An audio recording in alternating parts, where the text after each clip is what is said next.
lai thái ni February som le thum tu nia ding James alian li aneu khat pan so toy manin no mau ma pasien kya nga nyam lu tu doi mang pa lang don toy le no te kyang pan tai mang ni James alian li aneu sagi kidom kum tampi sung thu ngen kom ahan jam hitte Frank Pen zu kidek zohi akidam swak zo na pen anun ta na sunga pasien khut ma hang hidi ni to mana aman zong ki khel na thu pi pol khat nei hi aina zu akoi lo bana alung sim aphong sak lim te ko in zu nek thei na ding pan kidom hi pasien tung be ka kinga in siat zol na a hi keile mo na a ding kong hon khak lo ding khen sa thi pi tain lung sim te sin sani nomun achi bana nagal pau doi mang pa pen anek tum thei ding azung hum pi hok bangin wak koi koi hi chi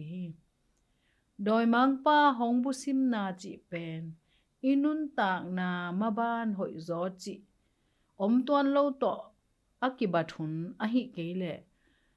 hong ki siat zol zo ken te chi a lamet lo hun te hi zo ahi manin ki hin det kol ahi na pita in gen hi James in zong pasian maya nyam lu tin doi mang pa lang do ding in hong khong hi to hi le igal pa tai mang ding chi hi kidal na ding hoi pe ni na thunget na le lai siang tho sim na tung tonin pasian to nai takin om na hi to bangin isep chiang in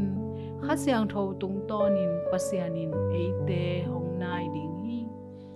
James in topa maya kinyam hia tun to hi le aman hong sang lap ding chi hi inun tang na sunga to na siat zol na chi te ino khun om te khading hi pasianin to te tunga gol zo ding le nok swak zo ding in hong de chi the na to itol na the hi i hak san na sunga to pa in hongom pi bangunin sia zol na ki tuak bai de hiam